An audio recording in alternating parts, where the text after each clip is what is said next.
कर चतुर श्री गुरु चरणा नमन कर चतुर श्री गुरु चरणा तन मन निर्मल कर भवतरणा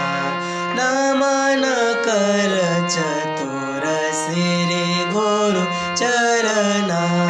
जोई जोई ध्यावत शुभ फल पावत जोई जोई ध्यावत शुभ फल पावत जन्म मरण दुख सब निस्तरना नमन कर चतुर श्री गुरु चरणा नमन कर चतुर नमन कर चतुर नमन कर चतुर।